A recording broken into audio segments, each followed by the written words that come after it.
ذرا سی ہوا خارج ہو جائے نا تو مجلس میں لوگ بھاگ جاتے ہیں.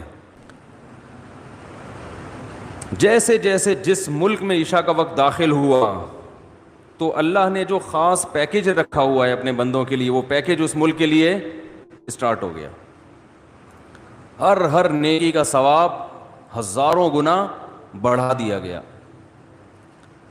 تو لیلۃ القدر رمضان کے آخری عشرے میں, اور رمضان کے آخری عشرے میں طاق راتوں میں امکان زیادہ, اور 27ویں میں اور بھی زیادہ. سمجھ رہے ہیں بات کو؟ اور آج کون سی رات ہے؟ 27ویں رات ہے. تو اس بات کا بہت امکان ہے کہ آج کون سی رات ہو؟ لیلۃ القدر. اس رات میں جس ملک میں یہ رات ہوگی وہاں فرشتوں کا نزول ہوگا, اور خاص طور پر جبریل علیہ الصلاۃ والسلام کا نزول. جیسے پیغمبروں میں سب سے افضل پیغمبر محمد صلی اللہ علیہ وسلم ہیں, تو فرشتوں میں سب سے افضل فرشتے کون سے ہیں؟ جبریل, جن کو اللہ نے روح الامین قرار دیا, مقدس روح. روح کیوں کہا؟ روح اس لیے کہا کہ روح جب ہماری باڈی میں ہوتی ہے تو ہماری باڈی زندہ ہوتی ہے. تو جبریل علیہ الصلاۃ والسلام ہماری روح کے لیے, روح کو طاقت بخشنے کا ذریعہ بنتے ہیں, کیونکہ وہ وحی لے کر آئے, اور وحی سے ہماری روحانی قوت, بولو نا بھائی, بڑھتی ہے. روحانی قوت کس سے بڑھتی ہے؟ وحی سے. عبادات ہمیں پتہ چلی وحی کے ذریعے, روزے ہمیں پتہ چلے وحی کے ذریعے. یہ آسمان سے کون سارے پیغام زمین پر نبی کے پاس لے کر آیا؟ جبریل علیہ السلام. جبریل نے نبی کو بتایا کہ شہر رمضان الذی انزل فیہ القرآن. اللہ کا کلام جبریل نے لیا, اور جبریل علیہ السلام نے ہمارے نبی صلی اللہ علیہ وسلم کے دل پہ یہ کلام نازل کیا. تو ہمیں جو پتہ چلا کہ رمضان میں روزے رکھنے ہیں, یہ ہمیں نبی سے پتہ چلا, اور نبی کو کس سے پتہ چلا؟ جبریل علیہ السلام سے. نماز کا ہمیں پتہ چلا نبی سے, اور نبی کو کہاں سے؟ کیا ہو گیا بھائی پرابلم؟ تو نبی کو کہاں سے پتہ چلا؟ جبریل علیہ السلام سے. تو ہر جتنی بھی وحی آ رہی ہے نا, وہ ساری ڈائریکٹ کہاں سے؟ جبریل کے ذریعے. تو ان کے ذریعے ہماری روح کو کیا مل رہی ہے؟ تقویت, طاقت مل رہی ہے روح کو. تو وہ کیونکہ یہ رات روحانی ترقی کا ذریعہ ہے, تو اللہ نے اس رات میں جبریل علیہ السلام کو زمین پہ اتارا, تاکہ جس فرشتے کی مناسبت ہے نا اس رات سے, وہ فرشتے اس زمین پر نازل ہوں. تو اب مسئلہ یہ ہے کہ آج انسان جسم کی تو بڑی محنت کر رہا ہے, روح کو پروٹوکول دینے کے لیے تیار. بھائی دیکھو ایک بات بتا دوں, جملہ ادھورا چھوڑوں گا اس کو کمپلیٹ کرنا پڑے گا, اچھا لگے یا برا لگے, میرا اصول ہی یہی ہے. تو میں بول رکوں تو ایک دم آگے کمپلیٹ کر دیں جملہ. مجھے ایک اندازہ تو ہو نا کہ دماغ حاضر بھی ہے, سن رہے ہیں, ٹھیک ہے نا. تو ہر ایک کا اپنا طریقہ ہوتا ہے نا بیان کا, ہمارا یہی طریقہ ہے بیان کا. جملہ مکمل چھوڑوں, آپ نے کمپلیٹ کرنا ہے اس کو. مجھے احساس رہتا ہے کہ ماشاءاللہ غور سے سن رہے ہیں. تو یہ اللہ نے ہمیں راتیں کیوں دیں؟ اللہ نے ہمیں رمضان کیوں دیا؟ تراویح کیوں دی؟ تہجد کیوں دی؟ غیر مسلموں کے پاس یہ چیزیں ہیں؟ نہیں ہیں. وہ صبح اٹھیں گے, جاگنگ کریں گے, روح کے لیے, باڈی کے لیے. یہ بڑے ہالی ووڈ اور بالی ووڈ کے ایکٹروں کا بڑا سننے میں آتا ہے کہ باڈی کی فٹنس کا, فزیکل فٹنس کا بڑا خیال کرتے ہیں, صبح اٹھتے ہیں, جاگنگ کرتے ہیں. ہم پوستیوں کی طرح, معذرت کے ساتھ, ہماری قوم صبح اٹھتے ہی نہیں ہے. یہ جو ریز آ رہی ہیں نا, ریز, ہماری آواز ان ریز کی پشت پہ سوار ہو کر دنیا تک پہنچ رہی ہے. اچھا, تو چارجنگ ختم ہو گئی تھی کیا؟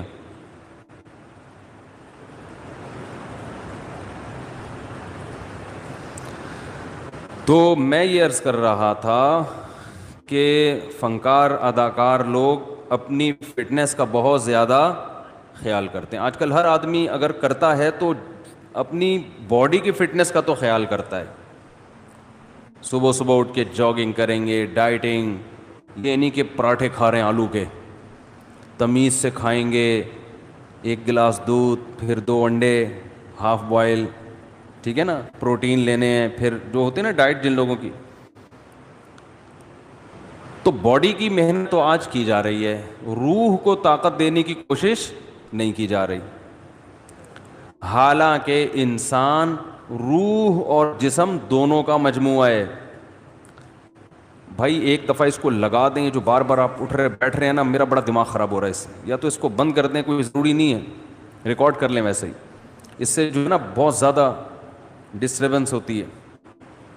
ہو گیا تو ٹھیک ہے, نہیں تو وہ دوسرا کیمرہ لا کے ریکارڈ کر دیں, اس کو بند کر دیں. تو کیا کہہ رہا تھا میں, سیٹنگ, اپنی سیٹنگ اب ادھر سے سیٹ کریں اس کو, وہاں سے تو ہو گئی, اب ادھر سے بھی پانا لا کے نا میری اپنی سیٹنگ کو بھی سیٹ کریں. کیا کہہ رہا تھا میں, تو روح جو ہے نا, دیکھو انسان جو ہے نا, انسان کو جانوروں پر قیاس نہیں کیا جا سکتا. اچھا جانور کسے کہتے ہیں؟ جو صحت مند ہو. اچھی بکری تو دودھ زیادہ دیتی ہو, اچھی بھینس دودھ زیادہ دیتی ہو, اچھی گائے دودھ زیادہ دیتی ہو, اچھا بیل زیادہ ہل چلا لیتا ہو, ایسا ہی ہے نا. اچھا گدھا ویٹ زیادہ اٹھا لیتا ہو. تو اچھا انسان جو ویٹ زیادہ اٹھا لیتا ہو, تو اس میں اور گدھے میں کوئی فرق ہوا پھر؟ بھائی آج اچھا انسان اسے کہتے ہیں ہوئے اتنا ویٹ اٹھایا, بھائی تو اٹھا سکتا ہے؟ وہ کہہ رہا نہیں بھائی ہم تو نہیں اٹھا سکتے. بھائی آپ بہت اچھے, میں کیا ہوں, میں گندا ہو گیا. یہی مطلب ہوا نا. تو انسان کو اگر صرف جسمانی اور مادی اعتبار سے فضیلت دی جائے تو پھر انسان کی کوئی فضیلت نہیں ہے, کیونکہ مادی اعتبار سے انسان سے زیادہ صحت مند بہت سے جانور ہوتے ہیں. چیتے کی اسپیڈ زیادہ ہے یا آپ کی؟ تو بھاگنے میں چیتا اچھا ہے یا آپ؟ چیتا اچھا ہے. جبڑا جو پھاڑنے کی طاقت ہے وہ شیر کی اچھی ہے یا آپ کی؟ شیر کی اچھی ہے. تو پکڑ کے اعتبار سے آپ سے اچھا کون ہے؟ شیر ہے. قرآن کے الفاظ دیکھو, کلا انا خلقناہم مما یعلمون. اللہ فرماتے ہیں ہرگز یہ انسان اپنے آپ کو فضیلت والا نہ سمجھے, اس لیے کہ ہم نے اس انسان کو جس چیز سے پیدا کیا ہم جانتے ہیں, پانی کے غلیظ قطرے سے بنایا, تو یہ کوئی قابل فضیلت چیز نہیں ہے. تمہارا تو میٹیریل ہی گندا ہے جس سے تمہیں بنایا گیا. گندا میٹیریل, پیٹ میں ہر وقت گند, اور مرنے کے بعد بھی گند. ایک پتلی سی لیئر چڑھا دی اللہ تعالیٰ نے ایک اسکن کی, کھال کی, جس سے انسان کی گندگی چھپ جاتی ہے. بنایا کس سے؟ غلیظ ناپاک پانی, جو باڈی سے نکل جائے تو غسل فرض ہو جاتا ہے, کپڑوں پہ لگ جائے تو دھوئے بغیر نماز نہیں ہوتی, اتنا گندا. اور جب ماں کے رحم میں وہ بننا شروع ہوتا ہے تو اتنا بدبودار گوشت کہ اگر وہ دنیا میں آ جائیں تو لوگ ناک دبا کے بھاگ جائیں وہاں سے, اتنا گندا. اور جب دنیا میں آتا ہے تو اندر بھی سب کیا بھرا ہوا ہے؟ بولو نا بھائی, گند. ناک جتنے سوراخ ہے نا انسان کے, کسی ایک سوراخ سے بھی کوئی مشک و عنبر کی خوشبو نہیں آتی. کان سے کیا نکلتا ہے؟ کوئی عود کی خوشبو نکلتی ہے کان سے. ویسے جب کانیں ہوتی ہیں نا ان سے تو پتہ نہیں کیا نکلتا ہے, لیکن انسان کے کان سے گند نکلتا ہے. ناک سے کوئی مشک و عنبر کبھی دیکھا کسی کے نکلتے ہوئے؟ بھئی ناک سڑکتا ہے تو خوشبو کے بھبوکے آتے ہیں, کبھی دیکھا؟ بول دو نا نہیں دیکھا. تو کیا ہو جا رہا ہے اس میں؟ آنکھ سے کیا نکلتا ہے؟ سے بھی گند نکلتا ہے. تھوک منہ سے اور قضائے حاجت تو گند ہی گند, ہر جگہ سے گند نکل رہا ہے, اس لیے کہ اندر ہے ہی گند, بھرا وہی گند ہے. کاٹو تو خون نکلتا ہے, وہ بھی ناپاک, کپڑوں پہ لگ جائے تو نماز نہیں ہوتی. بس ایک اللہ نے ہلکی سی نا پرت چڑھا دی ہے, ایک ہلکی سی لیئر ہے اسکن کی, جس کی وجہ سے وقار قائم ہے. جیسے گندگی کے اوپر چمکیلا کپڑا ڈال دیا جائے تو وہ گندگی دیکھنے میں خوبصورت لگتی ہے, اسے ہٹا کے دیکھو گے تو پتہ چلے گا اندر کیا ہے. اور فیوچر انسان کا یعنی پاسٹ کیسا ہے؟ پانی کا غلیظ قطرہ. پریزنٹ جو اس کی ابھی موجودہ حالت ہے اس میں بھی گندی بھرا ہوا ہے. ذرا سی ہوا خارج ہو جائے نا تو مجلس میں لوگ بھاگ جاتے ہیں. اور فیوچر کیا ہے؟ جیسے ہی سانس بند ہوگی فوراً لاش سڑنا اور گلنا شروع. یہ چودھری صاحب ہیں, یہ وڈیرے صاحب ہیں, یہ چیف ہیں, یہ جناب پرنسپل صاحب ہیں, یہ ہیڈ ماسٹر ہیں, جو بھی ہو بھائی آپ, جیسے ہی روح نکلی گند ڈھیر میت جو ہے نا ایک دم سڑنا شروع ہو جاتی ہے, آنکھیں ابلنا شروع ہو جائیں گی, ہاتھ خود بخود کٹنا شروع. اتنی بدبو لاش کبھی دیکھی ہے؟ کس قدر بدبو ہوتی ہے اگر کوئی پرانی لاش پڑ گئی ہو. اس لیے حکم ہے اس کو مٹی میں جا کے دباؤ. کیڑے کھانے, آنکھوں میں کیڑے, کان میں کیڑے, ناک میں کیڑے گھس رہے ہوتے ہیں کھانے کے لیے. یہ بڑے بڑے حسین اور جمیل لوگوں کا یہ حال ہوتا ہے. تو اللہ فرماتے ہیں کہ انسان تجھے جو میں نے فضیلت دی ہے وہ فزیکل فٹنس کی وجہ سے نہیں دی ہے, اس وجہ سے نہیں دی ہے کہ تیرے پاس وسائل بہت ہیں. وسائل کی وجہ سے بھی نہیں کہ تو بڑا پیسے والا ہے. انسان کو اللہ نے فضیلت دی ہے روحانی زندگی کی وجہ سے. جس کی روح اچھی ہوگی جسم سے نکلنے والے اعمال اچھے ہوں گے. روح گندی ہوگی جسم سے نکلنے والے اعمال گندے ہوں گے. کہتے ہیں نا موسیقی روح کی غذا ہے, گندے لوگوں کی روح کی غذا ہے. اچھے لوگوں کی روح کی غذا قرآن کی تلاوت اور ذکر اللہ ہے. ہمارے حضرت جب ذکر کیا کرتے تھے نا عجیب کیفیت ہو جاتی تھی. ایک شعر پڑھا کرتے تھے, دم رکا سمجھو اگر دم بھر بھی یہ ساغر رکا, میرا دور زندگی ہے یہ جو دور جام ہے. کیا زبردست شعر ہے. اللہ کے ذکر کو نا شراب سے تعبیر کیا ہے. جیسے شرابیوں کو شراب محبوب ہوتی ہے نا, اور شراب خانے میں جب وہ جاتے ہیں, میں خانہ جسے کہتے ہیں, آواز صاف آ رہی کہ نہیں آ رہی؟ میں خانے میں شرابی جاتے ہیں تو شراب کے جام چل رہے ہوتے ہیں. ادھر ایک پیا, ختم ہوا, لیا دوسرا پیا, ٹھیک ہے نا. تو جیسے شرابی کو شراب سے عشق ہوتا ہے اور وہ کہتا ہے دم رکا سمجھو, کہہ رہے سمجھو میرا دم رک گیا, دم بھر بھی یہ ساغر رکا, ایک دم کے لیے بھی اگر یہ دور رک گیا تو میرا دم ختم, میں مر جاؤں گا, میں برداشت نہیں کر سکتا. میرا دور زندگی ہے یہ جو دور جام ہے, یہ جو شراب کا دور ہے نا یہی میری زندگی کا بھی دور ہے. میرے بلڈ کی جو سرکولیشن ہے وہ اسی سرکولیشن کی وجہ سے جو شراب کے پیالے جو گھوم رہے ہیں. تو حضرت اللہ کے ذکر کے بارے میں یہ شعر پڑھا کرتے تھے کہ اللہ کے ذکر کی ہمیں ایسی لت پڑ گئی ہے, ایسا چسکا لگ گیا ہے جیسے شرابی کو شراب کا چسکا لگتا ہے. تو حضرت بڑے مزے سے ذکر اللہ کے بارے میں یہ شعر پڑھا کرتے تھے, دم رکا سمجھو اگر دم بھر بھی یہ ساغر رکا, کہ اللہ تیرے نام کی لذت اور تیرے نام کا چسکا ہمیں ایسا لگ گیا ہے کہ دنیا کی کوئی بھی نعمت ہم سے چھین لی جائے ہم مریں گے نہیں. کوئی ہم سے تیرا نام لینا چھڑوا دے, کوئی ہماری زبان پہ تیرا ذکر کرنا ہم سے چھڑوا دے, ہم ایک سیکنڈ کے لیے بھی زندہ نہیں رہ سکتے. یہ کیفیت ہوتی ہے کس کی بھائی؟ اہل اللہ کی, جن کی روح پاکیزہ ہوتی ہے. اور جن کی روح ناپاک ہوتی ہے, جب تک وہ اداکاراؤں کے ڈانس اور ناچ نہ دیکھ لیں اور ان کے ناچ گانے کا میوزک نہ سن لیں, ان کی روح کو تسکین بولو نا بھائی نہیں ملتی.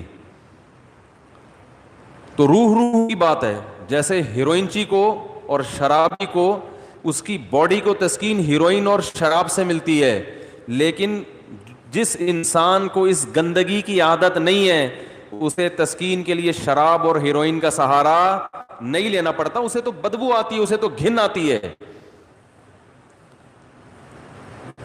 تو مسئلہ ہی سارا کس کا ہے بھائی؟ روح کا ہے. تو اللہ تعالیٰ نے جبریل علیہ الصلاۃ والسلام کے ذریعے انسان کی روح کو طاقت دی ہے. تو روح پاکیزہ بنتی ہے برے اعمال کو چھوڑنے سے اور عبادت کرنے سے.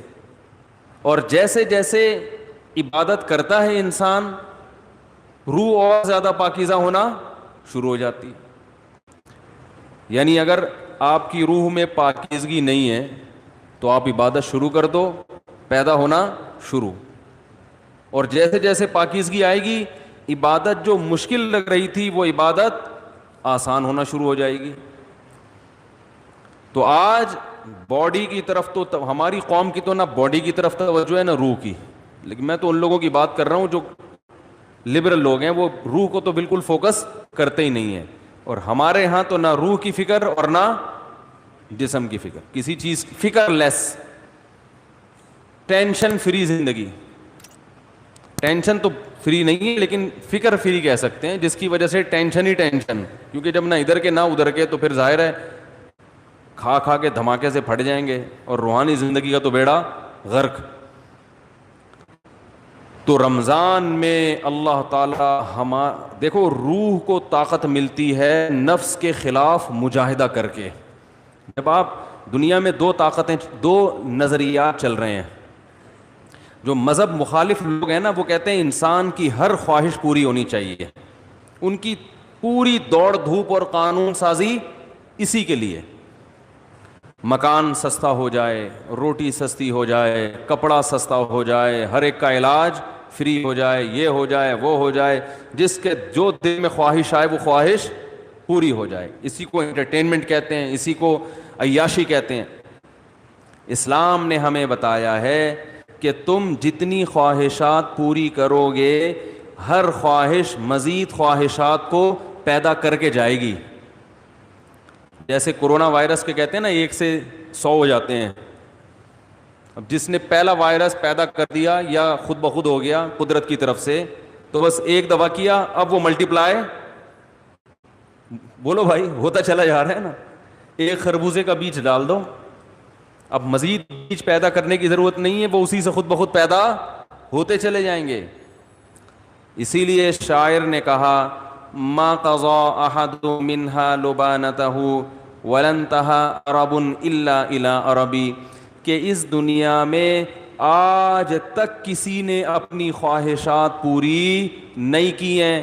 جس نے ایک خواہش پوری کی تو وہ ایک خواہش جب ختم ہوئی تو ہزاروں خواہشات کو پیدا کر کے ختم ہوئی ہے. وہ یہ جو ہمیں نظر آ رہے ہیں نا، بہت سے لوگ لائف کو انجوائے کر رہے ہیں، ان کی ہر خواہش پوری ہو گئی، اب انہیں کچھ بھی نہیں چاہیے. یہ آپ کو لگ رہا ہے کہ کچھ نہیں چاہیے، آپ کبھی ان کے پاس جا کے بیٹھیں گے تو پتہ چلے گا کہ جتنا ان کو چاہیے اتنا ہمیں نہیں چاہیے. تو اسلام نے ہمیں کچھ ایسی کام بھی بتائے ہیں جس میں ہمیں اپنے نفس کے اگینسٹ چلنا پڑتا ہے. دل نہیں چاہتا مگر اس کی مخالفت کرنی پڑتی ہے. دل کی خواہشات کو جتنا کچلیں گے، روح کو طاقت اتنی زیادہ ملے گی، اور روح کو تسکین ملتی ہے اس سے. تو اسلام نے ہمیں اپنے جسم کی خواہشات کو کچلنے کے لیے روزہ دیا. روزہ رکھو، صبح صادق سے لے کے غروب آفتاب. کیسا پھیکا پھیکا ہو جاتا ہے نا انسان روزے میں. مجھے تو آپ ابھی بھی پھیکے پھیکے سے ہی لگ رہے ہیں. عجیب سا نہ کسی کام کا دل لگ رہا ہے، بیٹھے ہوئے ہیں، نہ گٹکا کھا سکتے ہیں، نہ پان کھا سکتے ہیں، نہ سگریٹ پی سکتے ہیں، نہ چائے پی سکتے ہیں، نہ کھانا کھا سکتے ہیں. سوکھا سوکھا سا منہ ہوتا ہے سب کا. روزے کی حالت میں دیکھو سب کی حالت کیا ہوتی ہے. کسی کام میں دل نہیں لگ رہا. اللہ نے کہا بس 1 نہیں 2 نہیں 3 نہیں 4 نہیں، کتنے 29 یا 30. آسان کام تھوڑی ہے. پھر ہاتھ باندھ کے اللہ کے سامنے کھڑے ہو جانا، نماز میں باؤنڈ کر لینا اپنے آپ کو. آج دنیا میں دنیا پرستوں کے لیے سب سے قیمتی چیز ٹائم ہے. وہ ٹائم کہتے ہیں کہ اتنی دیر ہم مسجد میں اللہ کے سامنے ہاتھ باندھ کر کھڑے رہیں، اس سے ہمیں ملتا تو کچھ بھی نہیں ہے. تو یہ تو ٹائم ویسٹنگ ہے. تو اللہ نے کہا کہ کرو یہ کام، تمہارا دل نہیں چاہتا مگر تمہیں کرنا پڑے گا. تو جب انسان بار بار بار بار اپنی خواہشات کے اگینسٹ چلتا ہے نا تو اس کی روح کو طاقت ملنا شروع ہو جاتی ہے. اتنی روحانی قوت اس کے اندر پیدا ہوتی ہے, وہ کچھ کر کے دکھاتا ہے جس کا لوگ تصور نہیں کر سکتے تھے. یہ جو اسلاف کے واقعات ملتے ہیں, عشاء کی نماز میں کھڑے ہوئے اور فجر تک نماز پڑھتے رہے, یہ تو تواتر سے ثابت ہے. بعض لوگ اس کا مذاق اڑاتے ہیں کہ یہ ممکن نہیں ہے, اور بعض کہتے ہیں وہ حدیث میں تو آتا ہے کہ جس نے ایک دن میں 3 دن سے کم میں قرآن ختم کیا اس نے سمجھا ہی نہیں. اس حدیث کا مطلب کیا ہے وہ میں کسی اور موقع پہ بتاؤں گا, ورنہ وہ سارا موضوع چینج ہو جائے گا. اسلاف سے, صحابہ سے تواتر کے ساتھ ثابت ہے کہ ایک ایک رات میں ایک ایک رکعت میں پورا قرآن ختم کیا انہوں نے. حدیثوں کا مطلب جو ہے نا پروفیسروں سے مت پوچھو, یہ صحابہ اور تابعین سے پوچھا کرو کہ کون سی حدیث کا کیا مطلب ہے. حضرت عمر رضی اللہ تعالی عنہ نے حضرت عثمان کی طرف ایک دن اشارہ کر کے فرمایا کہ مجھے اس شخص سے محبت کیوں نہ ہو, یہ وتر کی ایک رکعت میں پورا قرآن پڑھ لیتے ہیں. وتر کی جو تیسری رکعت ہے نا, اور حجر اسود کے سامنے کھڑے ہوتے ہیں اور پوری رات ایک رکعت میں پورا قرآن. حضرت عمر کا اپنا معمول کیا تھا, فجر میں اتنی لمبی نماز پڑھاتے تھے, آج تو ہم افورڈ ہی نہیں کر سکتے. صبح صادق کا وقت جب شروع ہوتا تو نماز شروع کی جاتی اور سورج نکلنے سے پہلے سلام پھرتا تھا فجر کا. کتنے گھنٹے کی نماز ہو گئی فجر کی, اور نماز میں تلاوت کرتے کرتے کرتے بعض دفعہ اللہ کے خوف سے رو کے گر جایا کرتے تھے. فجر میں حضرت عثمان رضی اللہ تعالی عنہ پوری سورہ یوسف پڑھتے تھے. ایک تابعی کہتے ہیں کہ میں نے سورہ یوسف حضرت عثمان کے پیچھے فجر میں سن کے یاد کر لی, زبانی یاد ہو گئی مجھے. کتنی لمبی لمبی ان لوگوں کی نمازیں تھیں, کتنی لمبی لمبی ان لوگوں کی دعائیں تھیں, کتنی. آج بالکل عبادت کا ذوق اور شوق ختم, اور پہلے عورتوں میں عبادت کا ذوق مردوں سے بھی زیادہ تھا. مرد تو وہ تھڑے چھڑے پہ جا کے بیٹھ گئے, 2-4 لونڈے لپاڑے بیٹھ گئے, کچھ ادھر بات کر لی, کچھ ادھر چلے گئے, ڈبو اسنوکر. خواتین تو گھروں میں وہ تو عبادت میں آگے تھیں. آج سب کے ہاتھ میں کیا آ گئے, موبائل, واٹس ایپ, بس ہر وقت. میری والدہ اللہ ان کی مغفرت فرمائے, آخر عمر میں تقریباً 1.5-2 سال ان کا دماغ کام نہیں کرتا تھا. جیسے قومے کی کیفیت ہوتی ہے نا, یہ ہو گئی تھی کیفیت. تو ہوش نہیں تھے ان کو, کوئی بات بتاؤ سمجھ میں نہیں آتی تھی. لیکن تسبیح جیسے ہی پکڑاتے تھے نا فوراً چلنا شروع, اور زبان بھی چلنا شروع. کیوں؟ لاشعور میں یہ چیز, بولو نا بھائی, بیٹھ گئی. کیونکہ زندگی بھر تسبیح پڑھی ہے نا, تو اب ہوش نہیں ہے. تو جیسے ہی تسبیح ہاتھ میں آئی اللہ کا نام شروع.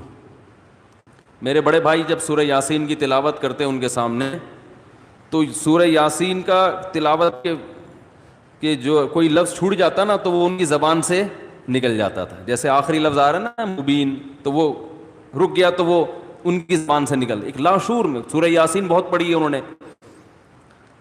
تو میں نئی نسل کو دیکھ کے یہ پیشگوئی کر سکتا ہوں کہ جب ہمارا بڑھاپا ہو, اللہ ہم سب کو بچائے, تو پتہ نہیں ہمارا حال کیا ہوگا. ہوش میں نہیں ہوں گے. کوئی تسبیح لا کے پکڑائے گا تو ایسے لگے گا جیسے یہ پتھر ہے. جیسے ہی موبائل لا کے پکڑائیں گے نا, ٹھک ٹھک چلنا, فوراً سب سے پہلے لاک کھلے گا اس کا. حقیقت بتا رہا ہوں میں, کیونکہ لاشعور میں یہ چیز بیٹھ گئی ہے. موبائل ہے, فیس بک, واٹس ایپ, یوٹیوب, ایک دم چلنا شروع, ٹھک ٹھک ٹھک, میسج بازیاں. اور بھائی کیا کر رہی ہو, دوپٹہ کہاں سے خریدا, خواتین کی نا. چاہے قومے میں ہو یا کچھ بھی ہو, اللہ بچائے سب کو قومے میں جانے سے. جو کام زندگی بھر کیا ہوتا ہے, جب انسان ہوش میں نہیں ہوتا تو وہی کام اس کے سامنے آنا شروع ہو جاتا ہے. علماء نے بیان کیا ہے کہ کئی دنیا میں حافظ ایسے ہیں کہ مرتے ہوئے ان سے کہا جا رہا تھا کہ کلمہ پڑھو تو گانا شروع کر دیا انہوں نے. حافظ قرآن تھے مگر قرآن کی تلاوت نہیں کرتے, گانوں اور فلموں کو فوکس کیا ہوا تھا. موت کے وقت کلمہ نہیں نکل رہا زبان سے, گانے گا رہے ہیں. انہیں بتایا جا رہا ہے کہ پڑھو کلمہ, نہیں, گانا گا رہے ہیں. تو اللہ کے عذاب سے بچنا چاہیے بھائی. کچھ عادی بنائیں, ہم یہ نہیں کہہ رہے کہ ہمارے اسلاف جیسے پوری پوری رات عبادتیں کیا کرتے تھے ایسے ہی کریں. کچھ تو عادی بنائیں اپنے آپ کو اللہ کے سامنے رونے ہونے کا, کچھ تو اللہ کا نام لینے کا اپنے زبان کو عادی بنائیں. جو تبلیغ والے تسبیحات بیان کرتے ہیں جو صحیح احادیث سے ثابت ہے کہ 100 مرتبہ صبح لا الہ الا اللہ وحدہ لا شریک لہ لہ الملک ولہ الحمد وہو علی کل شیء قدیر, اور بعض روایت میں یحیی و یمیت وہو حی لا یموت. یہ حدیث میں تبلیغ والے تو تیسرا کلمہ بتاتے ہیں, یہ کلمات حدیث میں آتے ہیں. آپ صلی اللہ علیہ وسلم نے ارشاد فرمایا جس نے 100 دفعہ یہ کلمہ پڑھا اس سے زیادہ نیکیاں پورے دن میں کوئی شخص نہیں کما سکتا سوائے اس کے جو اس سے بھی زیادہ مرتبہ پڑھے. تو ذکر سے محبت پیدا کریں. آج ذکر کی لذت نہیں ہے, بس ایویں ہی بیٹھ کے وہ ٹی وی بھی دیکھ رہے ہیں, فلم بھی دیکھ رہے ہیں اور تسبیح چل رہی. کیسے پیارے کلمات ہیں, کیسا مزہ آتا ہے ان کلمات پڑھنے میں. لا الہ الا اللہ, کوئی عبادت کے لائق نہیں سوائے اللہ کے. کتنا اللہ تعالیٰ خوش ہوتا ہے کہ جب ساری دنیا مجھے بھول گئی ہے, ہر وقت دولت کی باتیں, پیسے کی باتیں, مکان کی باتیں, پلاٹ کی باتیں, اس سے اتنے پیسے لینے, اس کو اتنے پیسے دینے, وہ کاروبار بند ہو گیا, اس کو کھولنا ہے, یہ کرنا ہے, وہ کرنا ہے, ہر وقت 24 گھنٹے. جس نے پیدا کیا, جس کے پاس لوٹ کر جانا ہے, سب چیزیں چھوڑنی ہے یہاں پہ, یہ بیوی بچے بھی چھوڑنے ہیں, یہی قبر میں اتاریں گے. جو آج کہہ رہے ہیں نا وہ رہ نہیں سکتے آپ کے بغیر, اور یہی اتار کے آئیں گے قبر میں. اور اگر کورونا سے مر گئے نا, اللہ بچائے, تو قبر میں بھی نہیں جائیں گے, بولیں گے یہ تو مر گیا, ہمیں نہ مار دے کہیں. دور دور سے دیکھ نہیں رہے کیسے جنازے ہو رہے ہیں. یہ تو انسان کی محبت ہے, یہ تو اوقات ہے انسان کی. تو جس کے پاس لوٹ کر جانا ہے اور جس نے بنایا ہے, هو اعلم بكم اذ انتم اجنة في بطون امهاتكم, اللہ فرماتے ہیں جب تم ماں کے پیٹ میں تیار ہو رہے تھے نا, وہ رب تمہیں اس وقت سے جانتا ہے. اس وقت تو والدین بھی انسان کو نہیں جانتے. کتنا قریبی تعلق, ہر ایک کا تذکرہ زبان سے کرے گا, نہیں کرے گا جو سب سے زیادہ قریب ہے اس کا تذکرہ نہیں کرے گا. اور اگر اللہ کا ذکر کرے گا بھی تو کسی نے کوئی وظیفہ بتایا ہوگا جن بھگانے کے لیے, دکان کھلوانے کے لیے, کاروبار کھلوانے کے لیے, بچے کی شادی نہیں ہو رہی, اپنی نہیں ہو رہی ہے تو پچھتا رہا ہے, اس کو بھگانے کے لیے, ہو گئی ہے تو بچے نہیں پیدا ہو رہے, ہو گئے تو وہ چترول لگا رہے ہیں ان کو سیدھا کرنے کے لیے. اللہ کو خوش کرنے کے لیے, اللہ کی محبت میں اللہ کا نام لذت سے لینے کے لیے کہ مجھے بس اس سے محبت ہے, اس کا نام لینے میں مجھے مزہ آتا ہے, اس نیت سے ذکر کرنے والے مارکیٹ میں بہت شارٹ ملیں گے آپ کو, بہت کم لوگ ملیں گے. کوئی بیٹھا ہو نا صبح اللہ اللہ کر رہا ہو, کیوں کر رہے ہو, وہ جی فلاں پیر صاحب نے بتایا تھا, وہ فلاں پیر صاحب نے کہا تھا یہ کرو گے تو یہ والا کام ہو جائے گا. او بھائی اللہ نے پیدا کیا ہے, جیسے دنیا کا تذکرہ کرتے ہو بغیر ضرورت کے کرتے ہو نا. خواتین جب آپس میں ملتی ہیں, دوسرے کا لباس دیکھتی ہیں, بہن کہاں سے خریدا, کتنے کا خریدا, ضرورت ہوتی ہے, حالانکہ جیب میں ایک پیسہ بھی نہیں ہوتا خریدنے کا. لیکن محبت جس چیز سے ہوتی ہے اس کا تذکرہ کرنے میں انسان کو, بولو نا بھائی, مزہ آتا ہے. مرد جب آپس میں بیٹھتے ہیں تنخواہ پوچھ رہے ہوتے ہیں, کیسا چل رہا ہے بزنس, کیا ہو رہا ہے, کتنا پروفٹ ہوا. جس چیز سے محبت ہے انسان کو اس کا نام لینے میں مزہ آتا ہے. یہ مزہ اللہ کا نام لینے میں بھی پیدا کر لیا جائے اپنے دل میں, تو وہی کیفیت ہوگی کہ دم رکا سمجھو اگر دم بھر بھی یہ ساغر رکا. میرا دور زندگی ہے یہ جو دور جام ہے. حضرت فرمایا کرتے تھے, ہمارے حضرت جب بیان کرتے نا اور اللہ کی محبت میں کبھی کوئی شعر سنا دیا تو پورا موضوع ان کا چینج ہو جاتا تھا. جیسے میں شادیوں پہ آتا ہوں نا اگر, تو پورا موضوع میرا کیا ہو جاتا ہے, ارے جہنم کی بات چل رہی ہو, وہاں کی ہولناکیاں چل رہی ہوں, سانپ بچھو, اور کسی نے شادی کی بات کر لی تو ہمارا پورا ٹاپک چینج ہو جاتا ہے نا. تو ہمارے حضرت کا جب بیان ہوتا تھا کہیں سے اللہ کی محبت کا کوئی تذکرہ آ گیا, اللہ کی نعمتوں کا, پورا بیان چینج. اور پھر حضرت فرماتے تھے کہ کچھ نہ, پھر یہ شعر پڑھتے تھے, کچھ نہ رستے کا پتہ ہم کو نہ منزل کی خبر، کچھ نہ رستے کا پتہ ہم کو نہ منزل کی خبر، جا رہے ہیں جس طرف ہم کو لیے جاتا ہے دل. یعنی ہمیں نہیں پتہ اب ہم نے کہاں جانا ہے، اب تو ہمیں دل لے کے جدھر جا رہے ہیں ہم وہاں چل رہے ہیں، دل گھسیٹ رہے ہیں. تو اللہ کی محبت میں یہ حال کہ اب دل جہاں لے کے جائے گا وہاں، تو دل تو یہی کہہ رہا تھا بس اللہ کا تذکرہ کرو بیٹھ کے. تو اسی طرح یاد رکھیں یہ جو اہل اللہ جو دعا مانگتے ہیں یہ دنیا داروں کی عادت ہوتی ہے. دعا مانگ رہے ہیں قبول نہیں ہو رہی، ہم تو کام ہی نہیں بن رہا، 20 سال سے شادی کر رہے ہیں شادی نہیں ہو رہی، 20 سال سے کاروبار کی دعا مانگ رہے ہیں، کاروبار نہیں مل رہا، 25 سال سے یہ دعا مانگ رہے ہیں، یہ نہیں ہو رہی. یہ دنیا داروں کی عادت ہے. اہل اللہ کہتے ہیں دعا مانگنے کی توفیق مل رہی ہے، بس اس سے بڑی کوئی نعمت نہیں ہے، کچھ نہ ملے ہمیں. حضرت عمر رضی اللہ تعالیٰ عنہ کا قول ہے نا کہ مجھے اس سے غرض نہیں ہے کہ میری دعائیں قبول ہو رہی ہیں کہ نہیں ہو رہی، مجھے اس کی فکر ہوتی ہے کہ دعا مانگنے کی توفیق مل رہی ہے کہ نہیں مل رہی. اگر اللہ اپنے سامنے ہاتھ اٹھا کر دعا مانگنے کی توفیق دے رہا ہے، اتنی بڑی نعمت ہے کہ اس نعمت کے بعد مزید ہمیں کچھ نہیں چاہیے. بھائی اللہ توفیق دے میرے سامنے ہاتھ اٹھا کے مانگو، تو یہ ہر ایک کو تھوڑی ملتی ہے توفیق. آج دنیا میں دعائیں مانگنے والے سب سے کم ہیں، سب سے کم. ایک تو مانگتے نہیں، اوپر سے مانگتے ہیں تو ایسے بد دلی کے ساتھ کہ وہ دل ہی نہیں لگ رہا ہوتا ان کا، اور پھر 2-4 دفعہ مانگے بولے قبول، جا کے دیکھیں قبول ہوئی ہے کہ نہیں ہوئی ہے. سننے کے لیے مفتی طارق مسعود کو سبسکرائب کریں، چیک کر رہے ہوں اور اگر آپ لائیو ویڈیو کو کبھی بھی مس نہیں کرنا چاہتے ہیں تو سبسکرائب کرنے کے بعد بیل آئیکن پہ کلک کرنا مت بھولیں. تو بھائی جو اہل اللہ جزاک ہیں اللہ. وہ کہتے ہیں دیکھو جتنا تعلق دعا کے وقت انسان کا اللہ کے ساتھ ہوتا ہے نا، اتنا کسی اور چیز میں نہیں ہوتا. براہ راست اللہ سے اپنی زبان میں مانگ رہا ہے. بھائی ذکر میں تو کم از کم اتنا ہوتا ہے کہ ترجمہ نہیں آتا تو پتہ ہی نہیں ہوتا کیا پڑھ رہا ہوں میں، لیکن جب دعا مانگ رہا ہوتا ہے تو براہ راست اللہ سے تعلق، تو یہ تو بہت گہرا تعلق ہے. تو دعاؤں میں جان ختم، دعاؤں میں لذت، بولو نا بھائی، ختم. جب اللہ سے تعلق ہی کمزور پڑتا چلا جائے گا تو بھائی پھر جو اللہ کو خوش کرنے کے لیے جو اعمال اللہ نے بتائے وہ کہاں سے پورے ہوں گے؟ وہ تو ہو ہی نہیں سکتے پورے. تو اس لیے ذکر اللہ کو ہلکا نہیں سمجھنا چاہیے. میں وہ ترجمہ بتا رہا تھا کہ چوتھے کلمے کا لا الہ الا اللہ، کوئی عبادت کے لائق نہیں سوائے اس اللہ کے. لہ الملک، اسی کے لیے بادشاہی ہے. ولہ الحمد، تعریف صرف اسی کے لیے.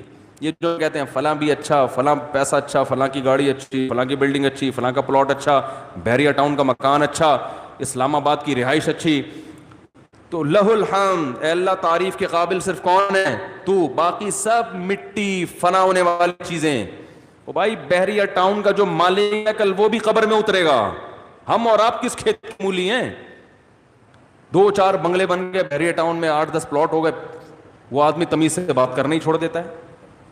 بات میں بتا رہا ہوں، بحریہ ٹاؤن میں رشتہ لینے بھیجے گا، بحریہ ٹاؤن میں پلاٹ، تو رشتہ لینے بھیجنے کی پھر ضرورت نیٹ پہ ڈال دے، ٹھیک ہے نا؟ ایسا ہی ہے نا، رشتے خود آئیں گے، دھکے دے دے کے آئیں گے. ہٹو بھائی آپ کے لیے. وہ جو لوگ مجھے کہہ رہے تھے رشتہ تلاش کر رہے ہیں مل نہیں رہا، میں کہہ رہا ہوں تمہاری جیب میں کچھ ہے ہی نہیں تو رشتہ کہاں ملے گا؟ کہہ رہے ہیں استخارہ بھی نکال لیا پھر بھی نہیں مل رہا. استخارہ نہیں نکالو، پیسے نکالو، پیسے نکالو گے تو رشتہ ملے گا. اور اگر پیسے نہیں ہیں تو پیغام بھیجو، صبر کرو، اگر کوئی قبول کرے ٹھیک ہے، نہیں کرے تو صبر کرو. دنیا مسافر خانہ ہے بھائی، 4 شادیاں کرنی ہیں، لیکن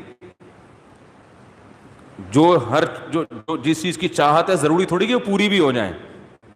کوشش کرنے کا میں مشورہ دیتا ہوں. شادی ہو بھی جائے گی اس کی کوئی گارنٹی نہیں ہے، اور ہو کے نبھا بھی پائیں گے اس کی بھی کوئی گارنٹی نہیں ہے. اب لیلۃ القدر میں شادی پھر شروع ہو گئی، تو مسائل یہی چل رہے ہیں نا. تو اللہ نے اللہ کا کیا فرمایا کہ لہ الملک ولہ الحمد، اے اللہ تیرے لیے ہی بادشاہی اور اسی کے لیے حمد. یحیی و یمیت، اتنا زبردست قدرت والا کہ جس کو چاہتا ہے زندگی دیتا ہے اور جس کو چاہتا ہے مار دیتا ہے. حیات بھی ہماری مرضی سے نہیں, پانی میں انسان بنا کے ماں کے پیٹ سے باہر نکال دیتا ہے. یہ زندگی ہے, ہم اپنی مرضی سے بنے ہیں. اور ایسے تصرف, جانے کا ارادہ ہوگا نہیں لیکن اللہ لے جائے گا. کیسی ایڑیاں رگڑو, یہ جتنے لوگ دنیا سے گئے ہیں یہ اپنی مرضی سے تھوڑی ہیں. کیسے بڑے بڑے وڈیرے ہوتے ہیں, کیسے بڑے بڑے پاورفل طاقتور لوگ ہوتے ہیں, دنیا ان کے اشاروں پہ چلتی ہے. لیکن جب جانے کا وقت آتا ہے پوری ایڑی چوٹی کا زور لگا لیتے ہیں, مگر موت اپنے شکنجے گاڑ لیتی ہے, چھوڑتی نہیں ہے نا موت. کیسا پٹختی ہے موت. اب یہ جو کرونا وائرس سے اتنے لوگ مر گئے, کسی کو پتا تھا کہ مریں گے؟ ان کو اندازہ تھا پہلے سے؟ تو یحیی و یمیت, انسان اللہ کی تعریف میں یہ کلمات کہتے ہیں, اللہ وہی ہے حیات دیتا ہے اور وہی زندگی دیتا ہے. وَهُوَ حَيٌّ لَا يَمُوتُ, وہ زندہ ہے, اس پر کبھی موت نہیں آئے گی. وَهُوَ عَلَى كُلِّ شَيْءٍ قَدِيرٌ, اور وہ ہر چیز پر قدرت رکھتا ہے. تو یہ کلمات 100 دفعہ ترجمہ سوچ کے, مفہوم سوچ کے, صرف اللہ کو خوش کرنے کے لیے, اس نیت سے کہ اللہ کی محبت کی چنگاری ہمارے دل میں پیدا ہو جائے. تو ارادہ کرتے ہو کہ نہیں کرتے بھائی؟ زندگی بھر معمول بناؤ, 100 دفعہ صبح, 100 دفعہ شام. شیطان کیا کرے گا کہ جب آپ بیٹھو گے تو دل نہیں لگے گا آپ کا. کہو گے مفتی صاحب نے تو کہا تھا دم رکا سمجھو اگر دم بھر بھی یہ ساغر رکا. ذکر اللہ کی تو ایسی لذت ہے کہ 1 منٹ کے لیے زبان رک گئی تو ہمارا دم گھٹ گیا. ہمارا تو پڑھنے میں دم گھٹ رہا ہے. پھپھی کا فون آ رہا ہے, موبائل بار بار اٹھا کے چیک کر رہے ہیں, یار کس کا فون.